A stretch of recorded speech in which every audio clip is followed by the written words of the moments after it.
Yeah.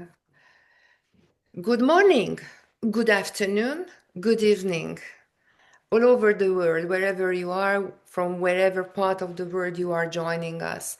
Thank you so much for your time, for your patience, for your enthusiasm to join our Tariff Beyond the Trade Beyond the Tariff event organized by HBBA Global. And our moderator and chair will be Nicholas, who will take over the floor very soon. But let me say something about HBBA Global in a couple of words before you will start, or we will start, this very, very, very passionate discussion about the tariffs and the trade. HBBA Global runs a trilateral, at the moment, trilateral ecosystem that includes the United Kingdom, Canada, and Hungary. We are on to spread our wings globally. Another 3 countries are on the list. It's a powerful conduit for businesses seeking growth and expansion across these dynamic markets, encouraging investment opportunities and ensuring our clients' and members' business thrive globally.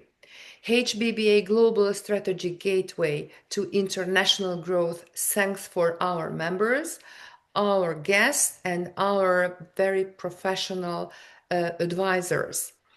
As a London-based hub with far-reaching influence, HBBA Global is becoming a pivotal gateway to British, Canadian, Hungarian, and international market. I would like to welcome very warmly the Hungarian HBBA Hungary CEO Zoltán Balog, and also the HBBA Canada CEO Nicholas Jeffrey. Our targeted services are designed to simplify the complexities of international business setup and expansion. Whether you are seeking to launch in a new territory, navigate legal frameworks, or secure funding, we provide the tools, insights, and expert support to make it happen. Understanding regulatory environments is critical, but our expert, Karen Holden, will help you because HBBA Global helps businesses obtain the necessary permits, licenses, and legal documentation to begin operations seamlessly in new regions. Beyond compliance, we provide invaluable insight into the commercial landscape of each target market.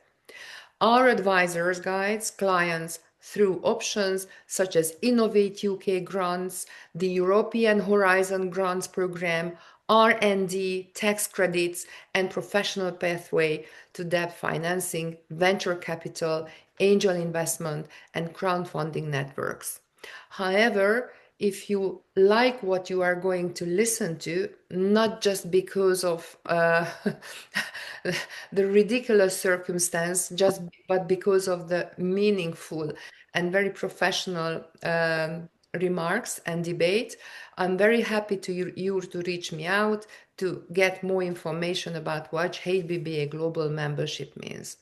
And now I'm kindly asking you, Nicholas, to take the floor and start the fire talk because we are very exciting what's going to happen the next and what we are going to listen and learn the next 1 hour. Thank you for your attention, all of you who are participating. Nicholas, the stage is yours. Good afternoon, good morning, good evening to wherever you are in the world. My name's Nicholas Jeffrey. As Susanna kindly said, I am the Chief Executive and Founding Partner of Impresario, and I'm also the Chief Executive of HBBA, the Canadian group. And we've got quite a large contingent on the call from Canada today, which will be a passionate discussion about tariffs and the relationship with their near close neighbours. How I'd like to engage with you on this call of little over an hour. We've invited several masters of the art of commercial migration, and we've created a series of fireside chats, one-on-one, that we'll welcome you to participate in. And I'm going to ask a few searching questions, provocative questions, to get each guest to tease out some real actionable insights to help us find some competitive and sustainable advantage and avoid some of the bear traps that the US administration are trying to set for us all. I'll open it up to a few questions after each session. There could be a bit more and there could be a few more at the end, but we'll have a time to circle back round and cover off many questions you can. Everybody will go on mute, but do raise your electronic hand if you have a question and it will pop up and I will see it really, really easily. Either myself or Sean or Susanna will actually pick up that question, but just raise your electronic hand if you want to. And also, what I'd like to suggest is you post your details into the chat. If you can open up the chat so everybody can post their details in, it's a really good way to interact with people. Obviously, LinkedIn is probably the platform of choice that we should all be using. But if you put your details in there, your name, your company, your location, and also what you're after trying to find out about or where you're trying to interact, that's really quite useful so that people can see that I'm trying to get hold of Mary and I want to talk to Mary about funding in Brazil. And it's really useful just to put that one line in. So let's move on to this is session two. We cut our teeth on session one, had a great recording. This is going to be called the silent reordering, trade, power, and the new corridors of influence.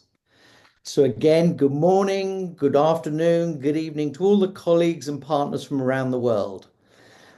What I'd like you to do is step back with me away from the stock ticker tape pricing and the X scroll or Twitter scroll, depending how ancient you are, and to step back from all the turbulence and look more deeply at what is quietly unfolding across the global trade landscape. We're not merely experiencing a trade dispute, we're witnessing a fundamental redrawing of the economic map. And it doesn't matter whether you're a small office, home office trying to grow or a medium-sized enterprise trying to grow. I promise you it will affect you. And we'll give you some really interesting anecdotes of how it even affects a small enterprise like Empresario. But it's moving so quickly that a month gap between our fireside chat just doesn't seem to do the momentum justice. Because at least you could say in the first 100 days, Donald Trump has achieved more, comma, disruption in his first 100 days than any other president known to the US. And we've also had a general election in Canada, and there's been some very interesting backstories appearing there, and we wanted to share these with you. And Canada being a focus of one of our countries is fairly important. So to make it easy to understand what's happening, and more importantly, what we can do about it for our four invited guests, they're going to join me on these virtual fireside chats, and we'll unravel what's going on and work out how individually we can make lemonade when the world is giving us lemons. So I see where we are now as part of a five-part play unfolding in front of our very eyes. And the first act is what I'm calling the strategic withdrawal. On our first call on the first Tuesday of April, we examined the rationale behind the tariffs, which at first glance appeared to be electoral theatre.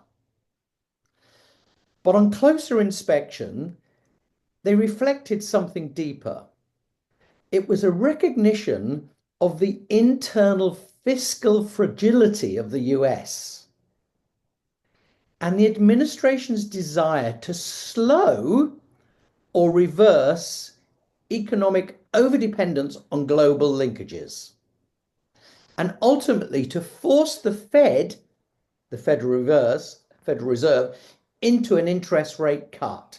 Because if you get an interest rate cut in the US, all sorts of benefits happen. Exports become cheaper, mortgages become cheaper. The leader of the Fed is fighting Trump because he doesn't want to reduce them so quickly because he's nervous about what is the ultimate impact of the tariff. So you've got this yin and yang, left brain, right brain, whatever you want to talk it, between the Fed and the administration in terms of exactly the progress in the US. But now one question looms larger than all others. In my opinion, that's what's the long-term consequence of a sustained economic disengagement between the United States and China, and what will happen to Christmas? But more to come on that on later. So let's link back to the first chat. My hypothesis, and it's not well versed, which is either means I'm completely wrong or I'm smart, I'm not really quite sure. But my hypothesis was, why is the US administration forced to do this? Remember, it's all about the financing of the $9 trillion in maturing treasury bonds. Now, if China and now Canada quietly begins to sell off its holdings of US Treasury bonds as a response to the ongoing tariff pressures, it could ultimately trigger a ripple effect across the American economy. And as one of the largest foreign holders of US debt, China's divestment would likely drive down the bond prices, push up the yields, making it almost impossible for the US to refinance its debt in a year 2026. So if you remember, the 9 trillion was taken out 10 years ago at just over 1% interest rates. The long-term treasury bonds are now trading at 4.6%. So if you have to borrow the same 9 trillion again, it's going to cost you a lot more money. So if he can drive down the overheads of the US, a la Elon Musk, quickly, he's got to do it in a year and get rid of all the debt out of the way and reduce the debt and increase the interest rate or reduce the interest rates from the Fed, he can then make the US in better shape than it is today. But he's only got a year to do it. So if the Chinese and now the Canadians start to sell off some of their treasury bonds, it complicates the effort to manage the already ballooning national debt that could force the Federal Reserve to actually intervene more aggressively and push the interest rates higher, which will dampen the investment faster, slower the housing market faster, and place greater pressures on the consumer. So this could all be ending up in a geopolitical standoff and turning domestic economic headwinds against the US. So I believe the answer lies not in the visible noise of policy announcements, banging of table and things like that, but the subtler movements of capital, supply chains, and what I like to call statecraft. Kissinger used to call it statecraft. So the once dominant logic of global integration, the global economy, is no longer sacrosanct. And ideological divides and demographic shifts and even national interest are reasserting themselves. Not always with fire and fury, but with steady, calculated resolve. Carney bought government bonds 2 days after tariffs. 2 days. So he was buying a mechanism downstream that he knew what he would be able to use. So, as Rob so beautifully put it just before we started our call, one day Canada was being quoted as being the next state of the US, and they had no idea and authority over themselves. One call later, when I'm sure Carney let the US government know that he was controlling almost 7% of the US debt, all of a sudden he was actually quoted as being quite a sensible and quite a nice man. So I think this statesmanship is going to affect what's going on, but hold on to your seats because this is going to change dramatically. because this is not decoupling in a dramatic sense, but it's what I'm calling selective disengagement, and it's being strategically applied. And even a small company or as a mid-cap company needs to keep an eye on what's going on. So yesterday, the US moved ahead with 104% Chinese tariffs, effectively yesterday midday. That's pretty much disastrous worst case scenario for markets in the near term. The S&P, Standard and Poor's exchange of 500 companies lost 5.83 trillion in market value. Its steepest drop, 4-day losses since the index was created in the 1950s. Okay, so where we are now is that even if earnings in the first quarter, because they're beginning to come out now, aren't badly down, we're going to see a lot of language from companies about expected impact from the tariffs that will impact the US and us globally. So going on to Act Two, I believe that we should be looking for new corridors, old lessons. When we started this project about a month ago, we talked to somebody in the lumber industry in Canada who was almost in meltdown because he now didn't have his market without the tariffs to go to the US. And we talked about moving lumber sales to Europe. And he said, absolutely no way. There's no point doing that because the UK has excess lumber and it then sells it to the US. And I'm going, no, no, the UK doesn't have export lumber. It's a massive importer of lumber. And this individual running quite a large corporation had just not done his homework and he had got comfortable, stroke lazy, servicing the US. The US market dried up overnight because of costs, and he hadn't really thought and prepared to look everywhere else. So I'm saying in history, as market vacuums disappear or markets disappear, vacuums get created, but they don't remain unfilled for very long. So when you have the withdrawal of one actor, invariably it creates space for others to step forward. Look at Africa since US aid has uncoupled. China's moved in a more dramatic sense, and now the UAE and the Gulf states have moved in as well. You look at the new economic drawing of Africa, and it's red, and it's the Gulf states. So in this new emerging world, we see what I would call the rise of corridors of convergence. They're more than logistic routes, they're more than statements of intent, and they're being signed now. So the corridors that I would suggest that we all need to start looking at are there's four of them. One is the India, Middle East, Europe Economic Corridor. Luckily, it's got an acronym which is called IMEC, IMEC. And it's a logistical artery designed not merely to enhance trade efficiency, but to reorient geopolitical connectivity away from traditional choke points. And a lot of people are looking at that.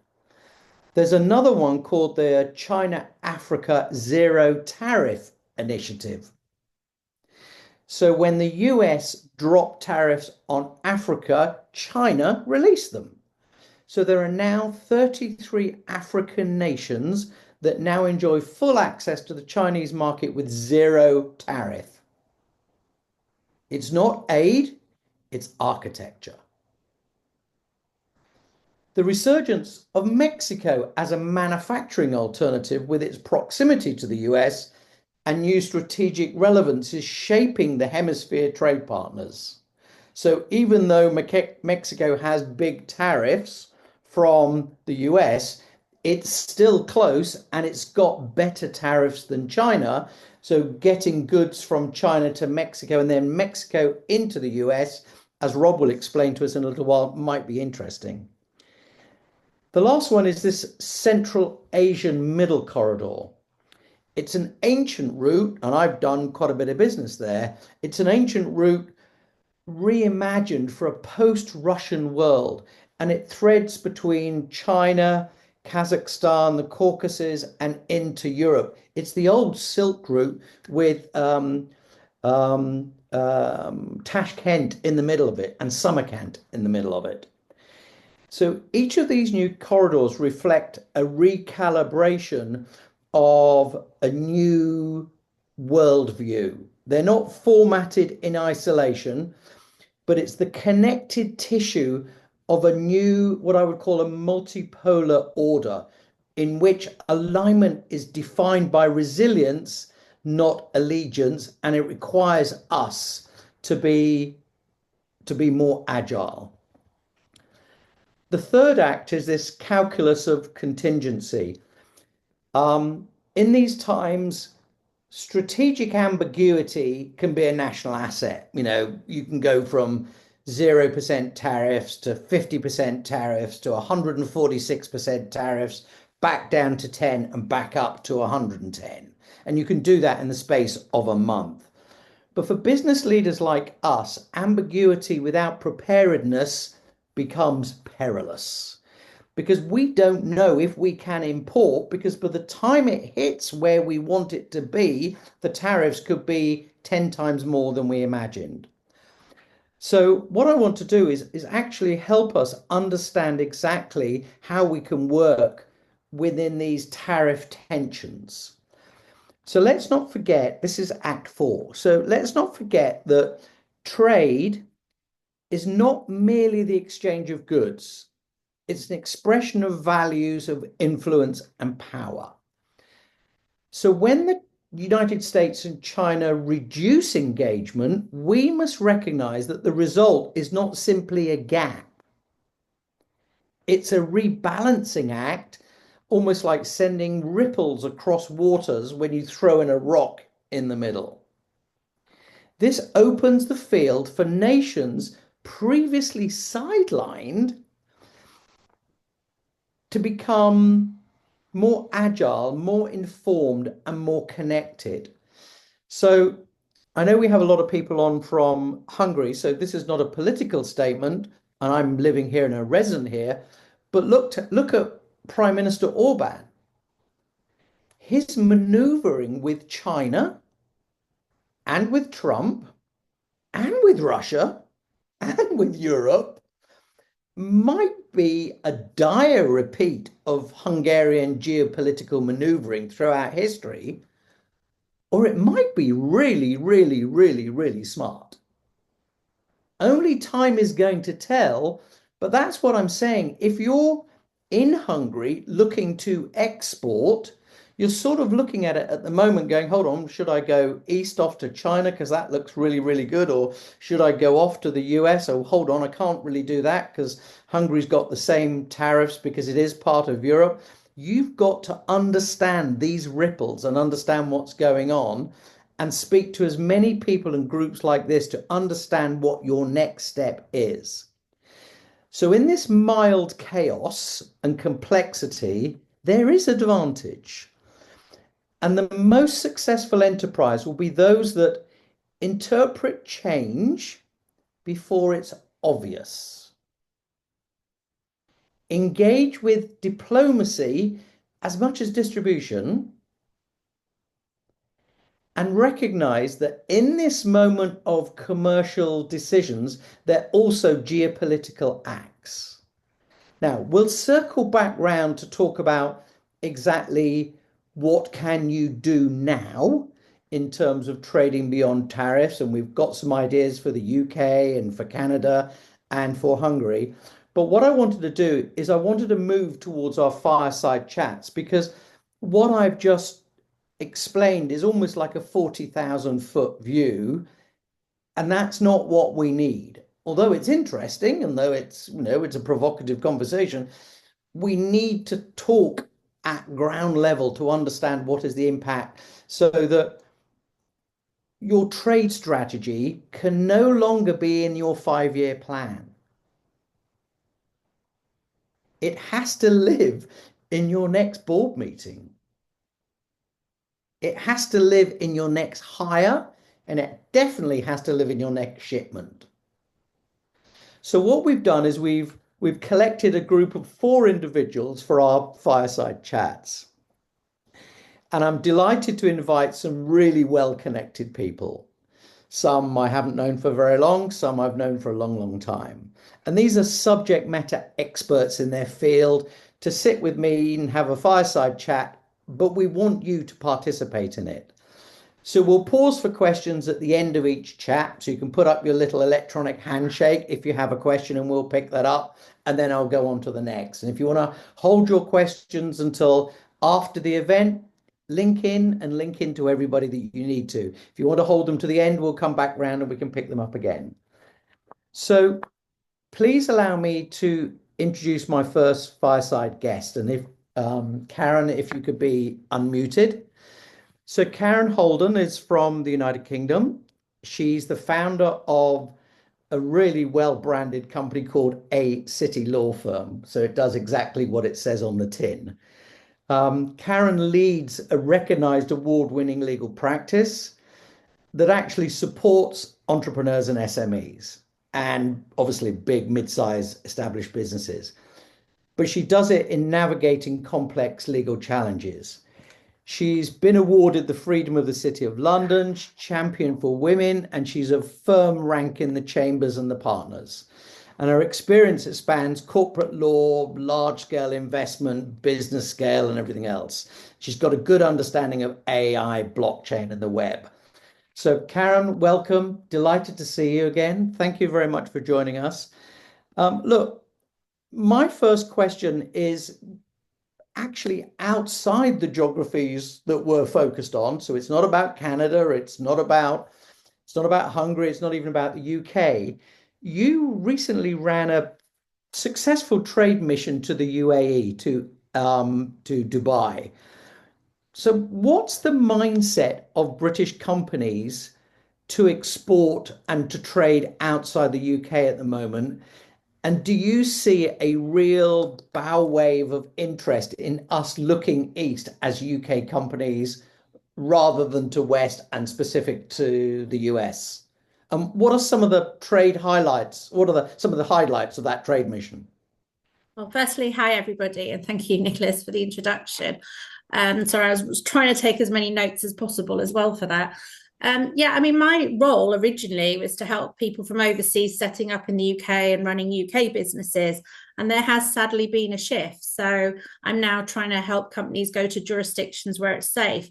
But I think from the UK's perspective, we are also looking for secure jurisdictions where there's a framework, a legal framework, where there's regulations, where your intellectual property is safe. So I think especially innovative companies want to go somewhere it's safe, secure for their currency, for their innovation, for their IP. Dubai is becoming very clear and strong on their positioning in that you can hold your intellectual property either with us under a common law UK provision, or you can keep it here in the UK. They're developing rules and regulations based on our framework. We even have an arbitration and mediation court there. You can practice law there. So I think from a UK perspective, going then there, you have to go with your eyes open. There are still nuances over there, but it's changing rapidly and it's proven. So I'm slightly anxious about Abu Dhabi, which is family orientated, and Saudi Arabia because it's not tested. There's a lot of opportunities there and there's a lot of money and wealth there. And they're actively asking companies to pitch to investment, to export there, to develop their products there. But for me, Dubai was secure. It's a very different jurisdiction. They are open and welcome to other businesses tendering. And unlike the UK, I can't speak for the jurisdictions, the government asks you to tender. So if they've got a problem, which they've identified, which is quite rare in the UK, they ask people to tender. They then accelerate those businesses and help them with funding, whether it's grants or investments. Then basically the winner of that tender has a contract. So they're actually taking small scale ups through to investment, through to innovation. And the government's rapidly begging people to come there and offer them this innovation. So I think there's a different appetite over there. They're seeing the government running as a business as opposed to a government aid. And what I do love about that, they're open to every jurisdiction, but they're loving the UK for our innovation, for our education, for our stability and understanding.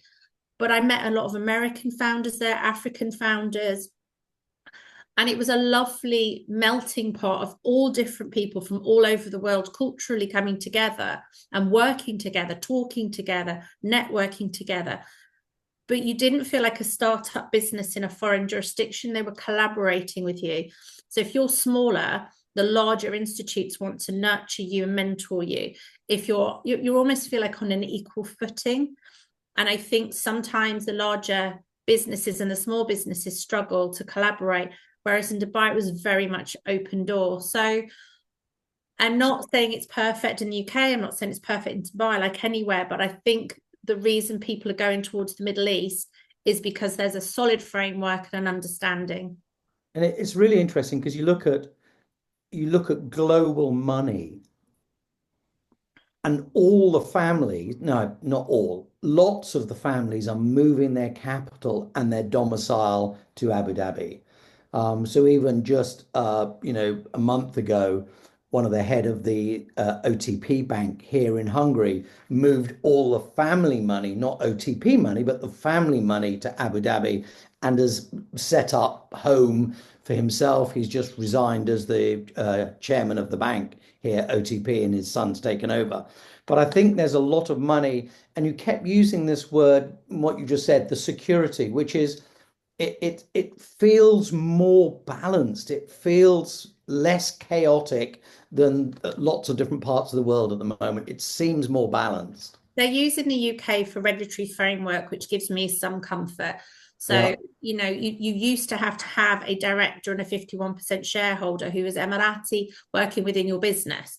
And now you don't have to. You can literally have a license and a company, whether you're on the mainland or free zone, to actually prosper. But So what's the UK's appeal now? Because if we were just listening to the conversation, we'd all be packing up shop and flying to Abu Dhabi. But from your perspective, why is the UK still such an attractive partner for countries outside of the US and the EU? What's the real value of people still coming to the UK? So I would never want to offend any other country. So I'm just talking why I love the UK. But I do think we're globally trusted. People moan about the regulations here and compliance here and the law here. But I think that's its selling feature, because we have a common law system which actually underpins a lot of other countries. So if you look at international contracts, they're actually brought over into our jurisdiction because we are trusted. Our court system is not perfect, but you know where you're going, you know what it costs, you know that it's ultimately going to be an outcome, or as opposed to 10 years down the line, it's not been heard or somebody's bought somebody out. So we do hold ourselves to high standards. If you register intellectual property here, it's safe. If you go through the court system, it's safe. So I do think we still harbour a really good environment. But I also think UK businesses are really open to collaboration. We're innovative. Our education system is still one of the reasons family offices haven't all led, because they want the education here. And I think we've got this innovation, we've got education, and we've got integrity, and we're not perfect, but we have been around for a very long time. And what do you see as some of the sectors or industries where you still see the UK as really having competitive edge globally? And let's put AI to one side, because it's a bit like the statement, I love you, everybody says it. But putting that to one side, what competitive sectors or industries do you think the UK have real competitive advantage still? So where I'm seeing a lot of the investment coming in, and where I saw Dubai almost begging us to take founders out there, was the green technology. A lot of companies say they're sustainable, they're not, they can't flow through the whole processes. That's something like carbon training frameworks and sustainability that's still very key here. We are really leading still, in my opinion, in health and life sciences. We've still got so many research institutes. We've got a lot of biotech and medtech companies where, particularly in the Middle East, I can see in Singapore, asking to give us investment because of the work we're doing. In my field where I specialize, I'm seeing a lot of fintech still. I know, again, London's been moving around, but we're still, in my opinion, the global capital for financial innovation. We're still looking at regulatory frameworks and compliance. So actually having digitalization, actually having innovation that can actually help with that, it's still coming out of the UK. It's still considered viable. So yeah, they're Perfect. probably the three things: sustainability, Okay. climate, health, and digitalization. And it's really interesting. Out of one of these networking events that was done with HBBA, I met a lady who I think is on the call today, a lady called Sandra. And we are targeting Ghana for a healthcare university, but all the tech is coming out of the UK, and all of that tech has been developed by the National Health Service. So there's still so many kernels you can grab hold of and take to newer emerging markets. Karen, thank you for your time and insight. Are there any questions that we'd like to raise to Karen before we move on to the next guest? But we can certainly circle back round at the end. No, thank you very much indeed, Karen. Thank you. So, David Stringer Lamar, are you here and you're off mute, hopefully? Perfect. I So, am. Yep, all good. wonderful. I would call David a global commercial citizen. He's got his foot in numerous geographies around the world. He's the managing director of Fortis Consulting, which has been active in the UK since about 2010. He's chair of the board of Creative Education, which focuses on educational partnerships between the UK and China. So that's going to be an interesting conversation to pick up. He's a special international advisor at the Institute of Directors. He's a member of the leadership team for the International Trade Group. He's a board member of the chair of international trade for the Malaysian Society, the Chamber of Commerce for Thailand. So he's been where all of us are dreaming to export at the moment. But he's also the deputy master of the Worshipful Company of Glaziers and Painters of Glass. So I don't necessarily think we'll get time to get into that. That's probably far more interesting than all the hassle that's going on at the moment. But I don't think I'm going to be allowed to get away with it not asking you what the deputy master of worshipful company of glazers and painters of glass actually is. But hi, David. Thank you for joining. Um, I really want to start with the breadth of experience, not the depth, but the breadth of experience across international trade, education, business development between UK and global markets like China and the Southeast Asia. And what I'd like to talk about, what markets are you and the Institute of Directors looking at which are less volatile right now, more open to UK companies, as Karen's described, and the reason why I'm asking, I've just returned back from a successful trip with Indonesia, and one of our guests, Joe Hall, counseled me for a good long 10 days on why not to go, as it was so difficult and notorious to trade with. But given your global reach, where are you exploring with the IOD and your clients? What markets do you think are really interesting at the moment? Thank you very much indeed, Nicholas. And it's great to be here today. I've certainly made a lot of notes already, and looking forward to the conversations. I've been interested by the remarks so far. Of course, I would say, there's still a great deal of trade going on with this place known as the USA.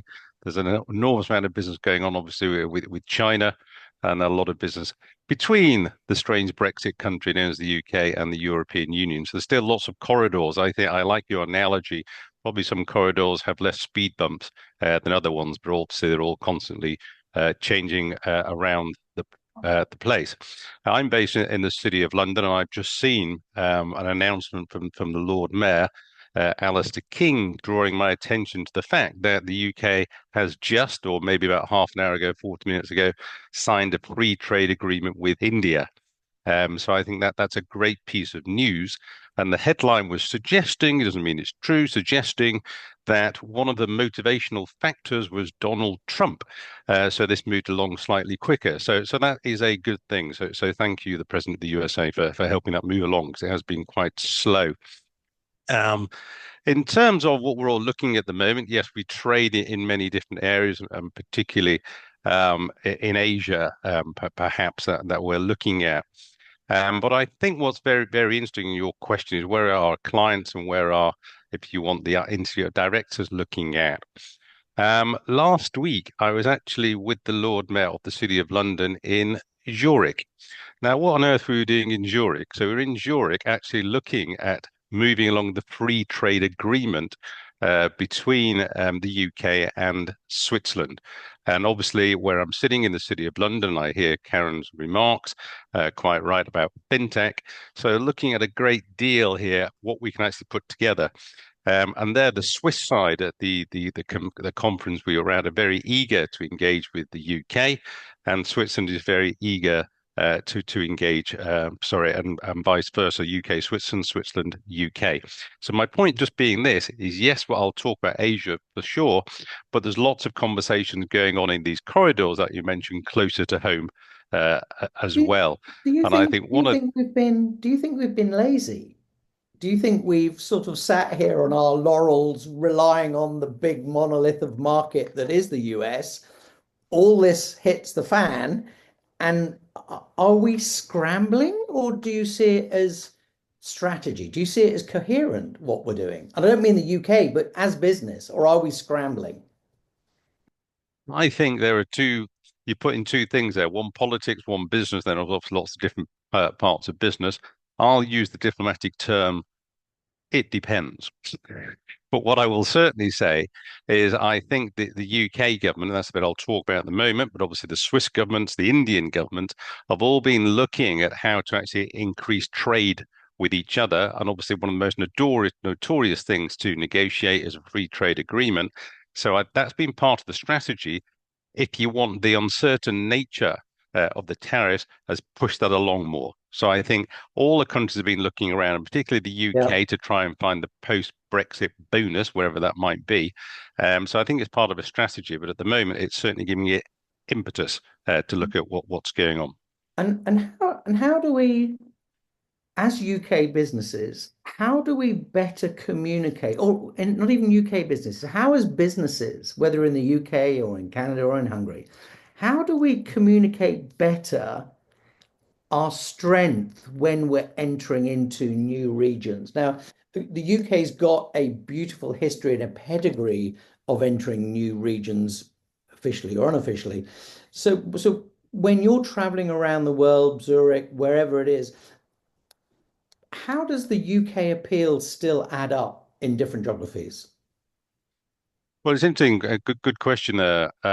Because last week I was chairing a an event actually with the British Malaysian Society, and looking at the UK appeal, if you want, to Malaysia, but the wide bit of ASEAN, and saying, is the UK special? How can it put forward that projection of what it actually its uniqueness, shall we say? So certainly the doors are very much open because people are looking to trade more. And I think you're coming back to your question: have we been lazy? Should we get out there more? So people have been working on the CPTPP, the Comprehensive and Progressive Agreement for Trans-Pacific Partnership, for a very long time now. And of course, the UK is part of that, which is very exciting. Malaysia is part of that. Canada is part of that. And obviously, if a Hungarian company works with a UK company, they can be part of it as well. Have we been lazy? The Lord Mayor last week and often talks about British companies should get up from their desk. Let me rephrase it: should get up from their desk and get out there and start trading again and knocking on some doors they haven't been knocking on so far. And I will say, certainly since Brexit, what we've seen with our clients, and I think the government, is that people who would not have previously traded because they could send stuff to somewhere known as the European Union. I was there near it last week. Now find out they can send a sausage, a bottle of whiskey, or sell their services perhaps easier outside the EU bloc. So there has been more knocking on doors, but I still think we might have not been as proactive as we could be, and indeed we should be, and now we definitely need to be. Nicholas. And go further afield with your experience, as you say, in Malaysia and elsewhere in Asia. What do you say are the different approaches between building a relationship in China versus Southeast Asia? I know that we were all members of the Eurozone and we had the subtlety of the Germans and the French and the Italians, but how does that compare with looking at China and the rest of Southeast Asia? I think it boils down in general. I will answer that specific, but if we're going to be communicating our values to other companies, other people, we do need to be clear and articulate in them in terms of, and I often talk about, and people have probably heard me talking about it, who, what, and why. Who are we? What do we do? But importantly, why should an organization engage with us? So we've got to get those messages right. And then you're quite right. Then we'll look at it and say, we're now talking to China, we're talking to Malaysia, we're talking to Philippines. You've just come back from Indonesia. All these are different. They Yeah. are different, full stop. What do we do about it? We open a book, we go to an online lecture, we say they're different, how are they different, and how can I adapt to it? There's an enormous amount of information around cross-cultural business communication, which will talk to you about how Indonesians like to be presented information, how Malaysians like to negotiate, how the Vietnamese receive gifts, for example. Yeah. So certainly get on that plane, but obviously do a bit of research before you go so you don't annoy anybody, but really how can you optimize that engagement? So yes, there are differences. And what I'll say as well, I'm sure most people will get this bit. There are differences within China because it's very big. There are Mm. differences within ASEAN because it's very big. And there are differences within Europe because it's very small, but it's got lots of countries in it. And I also think one of the interesting pieces that I think a lot of us in the small medium enterprise don't factor is as you move from one geography that you know to a new, your sales cycle and your close cycle could be completely different. So they think nothing of a 6 month cycle, and you'll think, I thought I would close this in 6 weeks. And because those things don't factor in, we get more stressful and we get more pressurized about trying to close the deal, which isn't logical to close yet. And that's one thing that I found as I've traveled around the world, trying to reassess the time to talk to the mothership. Yes, we've got a sales cycle of 6 weeks in the UK. Forget that. It's going to be 6 months at least before we start. So I think it's been useful. So thank you, David. Spectacular. But I can't let you go without understanding, just in one sentence, what is the worshipful company of glaziers and painters of glass? In the strange place known as the City of London, we have 113 guilds or livery companies, some stretching back to around about 1100, the most recent about 3 months ago. The glaziers relates to stained glass and has been kicking around since around about 1350. And very pleased to say our company promote two of the world's top stained glass artists, winning them international business. Thank you for asking. Well done, David. Thank you for your time and insight. Any questions for David? Or are you quite comfortable for me to move on? Next to the fireside, I'd like to introduce my third guest, Rob Spurgeon, dialing in from Vancouver. Hi, Rob. How are you? Good. You hear me? Yes, beautifully. Okay, great. Seasoned logistics entrepreneur. Not really quite sure exactly what that means, but you've got 20 years of experience as the Yes. manager of a Canadian alliance company, trading in the terminals, alliance terminals in Delta in British Columbia. And the reason I thought it would be useful to get Rob on is because he sees the movement of 8,000 international containers annually and 15 million pounds of freight monthly across North America. And he's collaborating daily with global supply chain partners. So I just thought he'd be an ideal on the ground to explain exactly what's happening between the borders of the US and Canada and the way customers are minimizing the impacts of tariffs.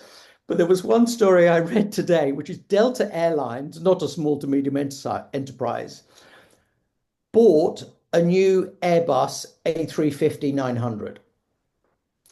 And it was coming from Europe, Toulouse, where it was made, but they sent it to Tokyo first. because they found it if they operated it for literally no more than 60 days in Tokyo, the jet was no longer classified as new, and then they could ship it to the US and it actually sidesteps all the tariffs and fees. So I'm not saying there are loopholes or there's things that we could look for, but if you can do it with an A350 Airbus, I think you can do it with a simple container. So welcome, Rob. Yeah. I know that a lot of your work is inbound to Canada, but what's going on with the trade tensions and the tariff frictions between the Canada and have you seen logistics strategies evolve even over the 100 days? And what shifts do companies need to make to stay competitive, even if you're just shipping in tea? How do you do it? So first, let me speak as a Canadian because I think that's important. My company, we're a mid-sized player in Western Canada, and we're a 3PL. So our claim to fame is 8,000 containers, 27,000 pallets of product that we distribute around North America. But 60% of my customers are Canadian. And so they'd be wholesalers, distributors, and they'll be distributing to the Costcos of the world and the Ciscos of the world. If you're in the West, you would know who those folks are. Um, but my 60% of my customers that are Canadian are pissed. They're just pissed. So their strategies are they're retrenching from America and they're going, okay, do I go outside of Canada or do I start focusing in on Canada? Which is it's very interesting and it's visceral. And I would also say that in Canada, and maybe I'm wrong, but as kind of from my perspective, it's quite visceral.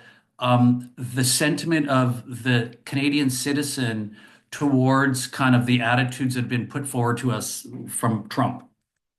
I think from a opportunity perspective, I think Canadians, the Canadian government, particularly Carney, are really our doors are open. So if you were to, and this is just me rambling, if you were to look at where your competitor is an American, your number one competitor is American that's shipping into Canada, I think you would find there'd be a real appetite for products coming into Canada that are, liquor. Let's use liquor.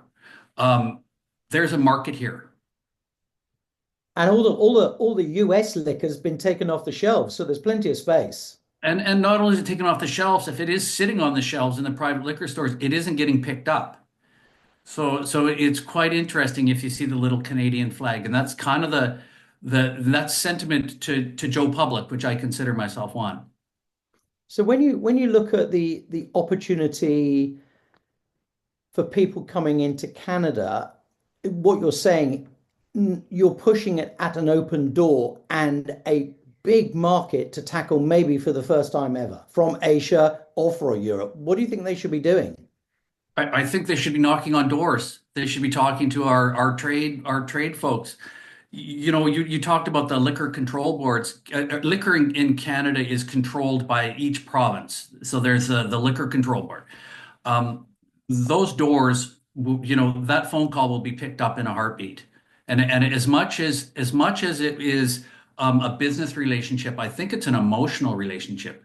Yeah. I don't know if this Canadian American, we'll call it alliance, but we're pretty connected. You know what I mean? Our whole business, we are an interconnected economy. I think it's actually really going to be interesting from my perspective of, you talk about oil deals in China, you talk about building oil channels to Europe. We're a resource company, or a resource country, I should say.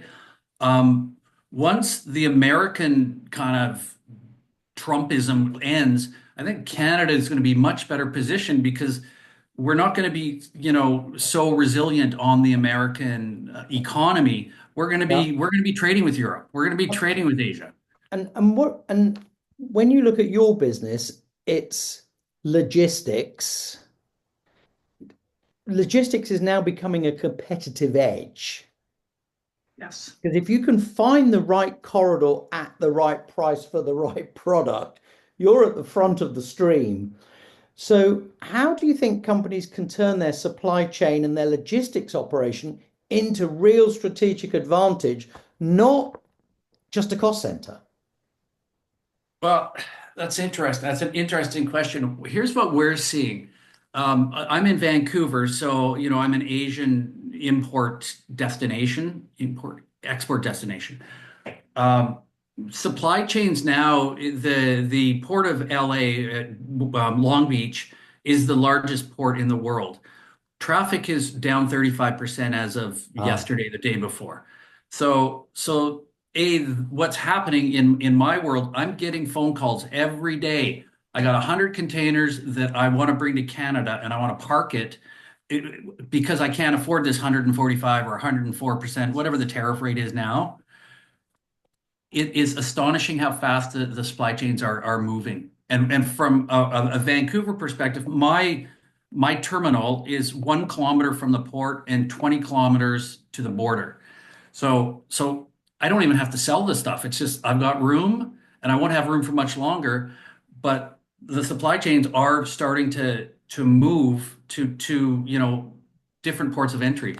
And a Wow. lot of it's just parking the product until they feel the tariffs are going to come off, and they're going to have to come off because that economy is going to start cratering pretty quick. Wow. Rob, thank you for your time and those real life experiences in the trenches. If there's any questions for Rob, please raise your hand now or we'll do it later.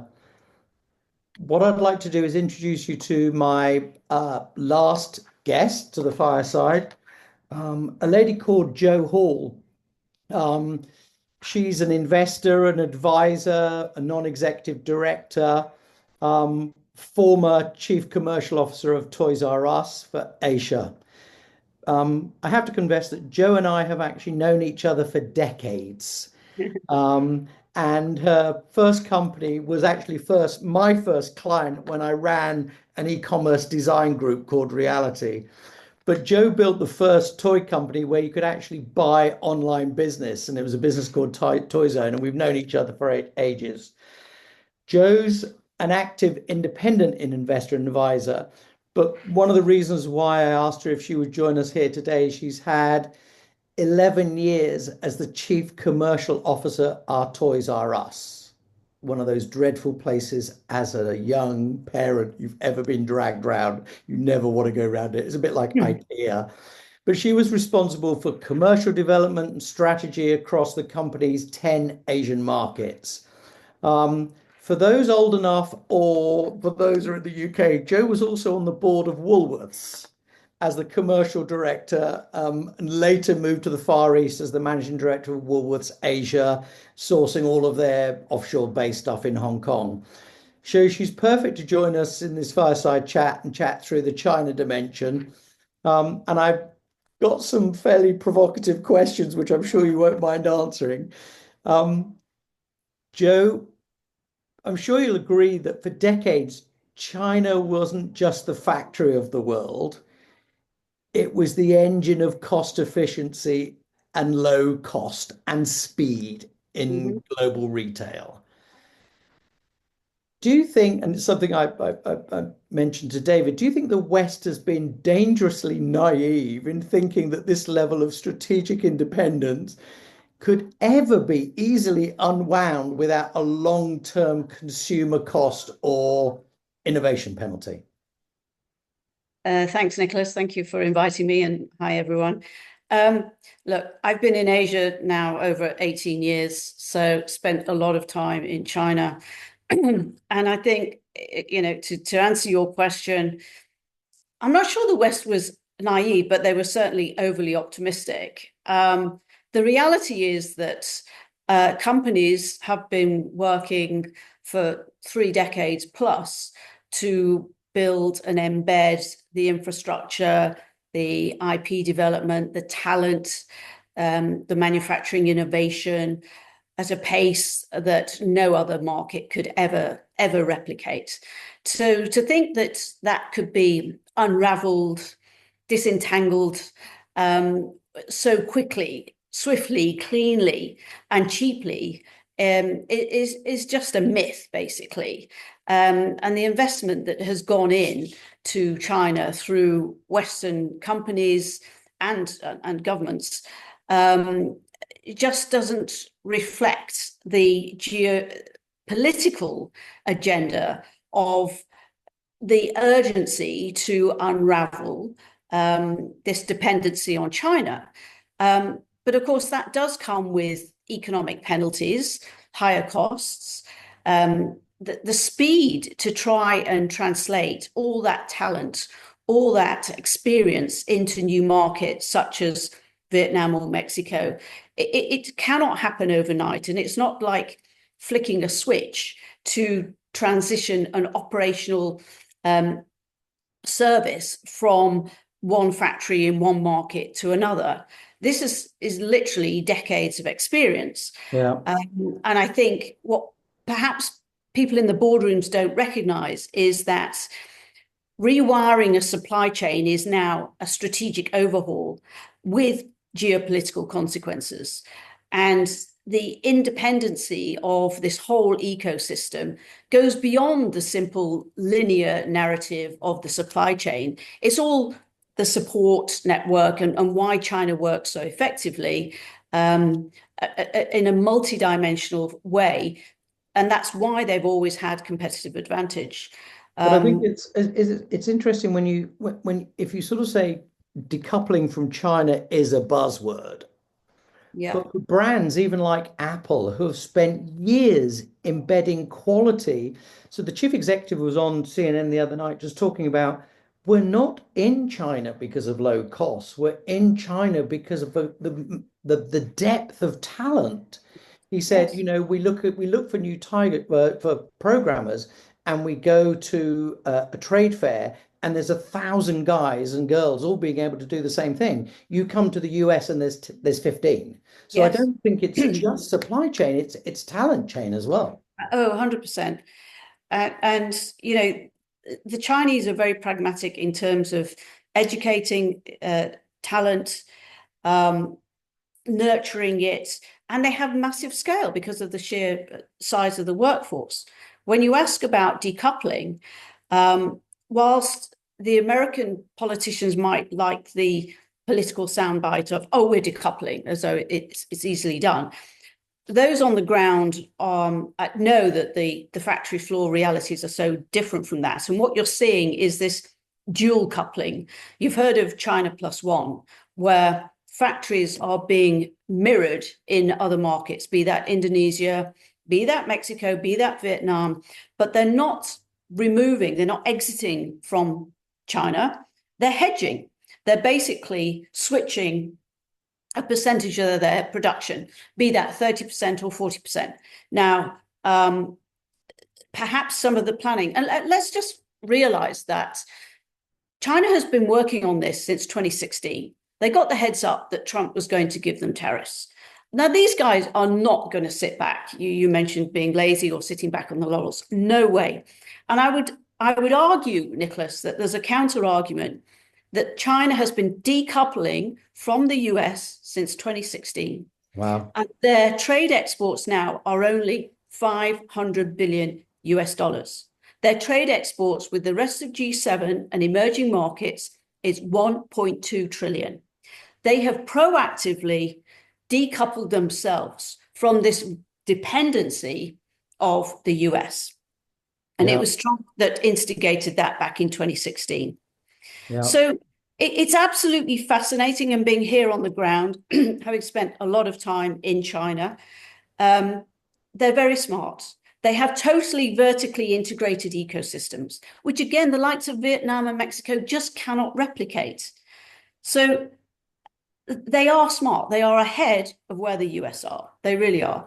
But maybe those in the West on this call don't necessarily hear what's going on the ground in China.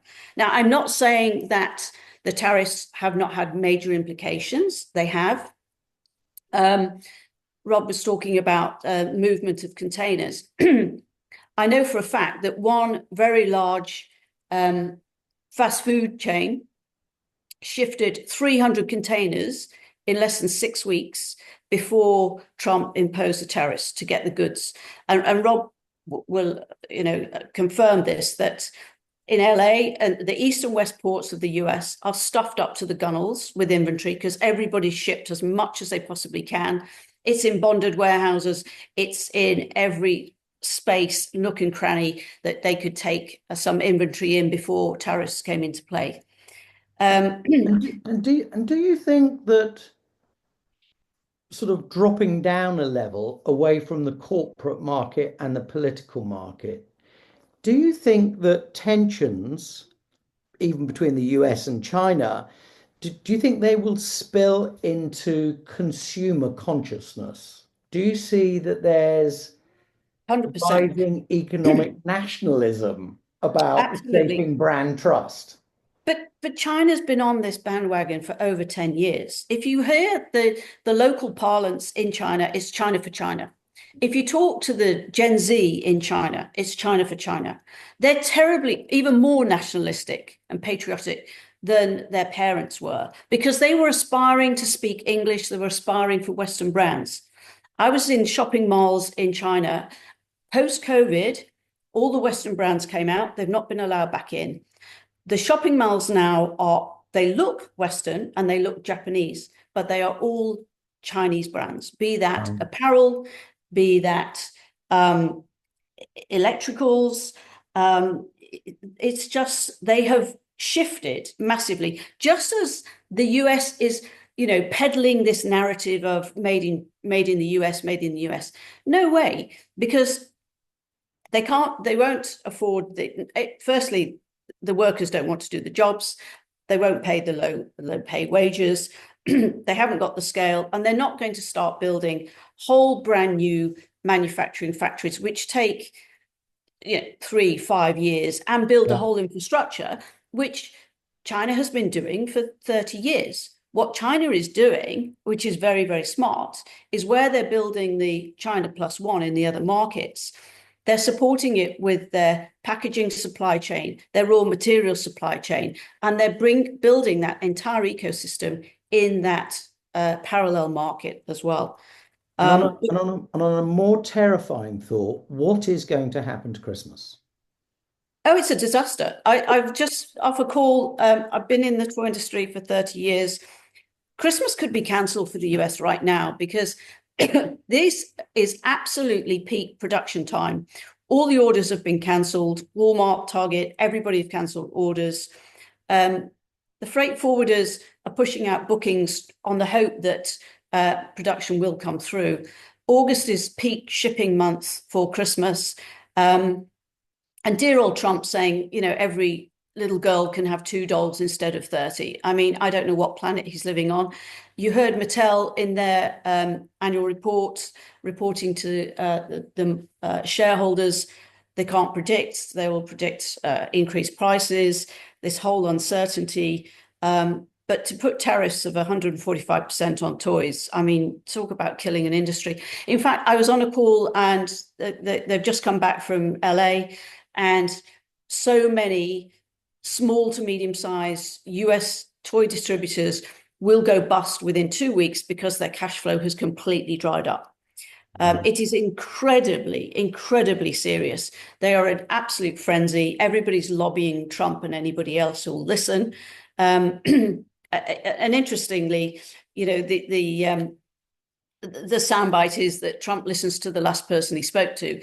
And it seems Walmart and Target CEOs who did bend his ear have had some relaxation, as did the tech guys. So who knows? But the clock is ticking for the toy industry. It really is. And there will definitely be empty shelves and massive bankruptcies.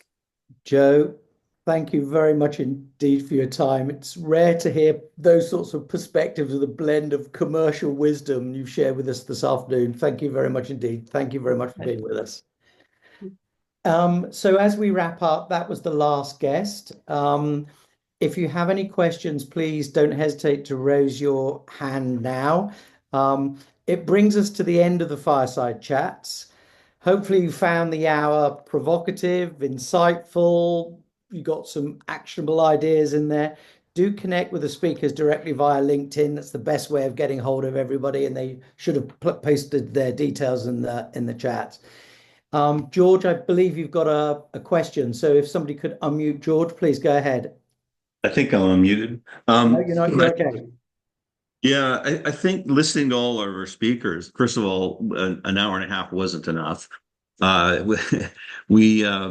think there's some really good information here. I think the real key issue for me and my big takeaway is that the challenge we all have anywhere is filtering the data through reality. And so we're all subject to our own domestic media and information sources that in many cases aren't telling the reality of anything. Whether, I mean, Trump, call him what you want, but he signaled what he was going to do in The Art of the Deal when he wrote that damn book in the 80s. So this is just his strategy of negotiations. I think tariffs are a side issue for him. And I don't believe the underlying issue has anything to do with my take is, to everybody's point, he'll have to relax it. But I don't think tariffs is the real issue. And I think he is trying to reset the field with respect to international negotiations. And that is simply his style. Love him, hate him, that is his style. And he is disruptive as hell. But the world is adapting. And I think the most insightful thing I heard, well, from all speakers I did, but I think the most interesting part was the China plus one theory. I mean, for the U.S. to reindustrialize is the decade and massive trillions of dollars investment, particularly in Ohio Valley, where they'll need to reinvest. And so I think that we are going to see, but I think the wake-up call for Canada, and I speak from a Canadian perspective, is we got lazy. We did rely on the United States. It's south of the border. It's huge. We don't have to work that hard. We just drive a few minutes and we're in the U.S. And we didn't diversify. The world is diversifying now. And the fact that UK has finally got a trade agreement with India, those are the biggest, highest walls on the planet. And I think that we're going to start to see a readjustment of our entire ecosystem. Yes, there's going to be chaos. Yes, there's going to be bankruptcy. But I think at the end of the day, we are going to be better off. But I think the key element for this conversation here is we're getting perspective of real people on the ground, not filtered. That is invaluable. That's why I really support these calls every month. And I wish it was 10 times more people on, because I got 20 people who should have heard this conversation. And so big support. Thanks for putting it on, everybody. Thanks, Susanna and Nicholas, for taking the lead. And all of the guest speakers. I'm a good friend, Rob Spurgeon, and I go way back. And I actually live not far from his plant. I'm going to go down there and take a look at all those containers stacked up in his yard. So back to you, Nicholas. Thank you. So thank you, everybody, not only for your attention, but engagement in shaping what comes next. Look out for the final session in the series, which will be the first Tuesday of June, the 3rd of June, at about the same time, 1500 GMT.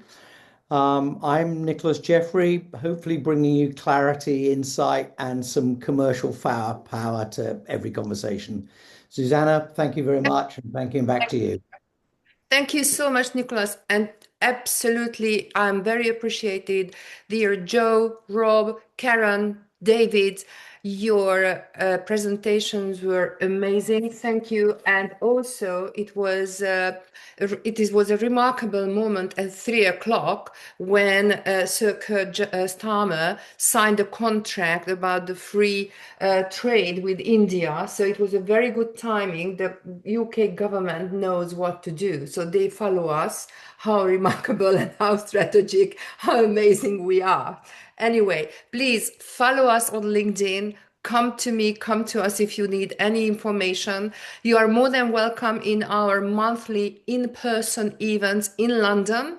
And let me tell you, at the moment, it is not a public yet, but Nicholas and I will be representing at the Queen Elizabeth Conference Hall on the 29th of May, HBBA Global, HBBA Canada, HBBA Hungary in London, at the Global Britain Expo. So we'll share you the information. Please come, visit us, support us, and break the boundaries together. Thank you very much. Thank you. Thank you, everybody. Bye-bye. Thank you. Thank you for your help. Thanks Bye. for joining. Bye-bye. Thank you. Thank you.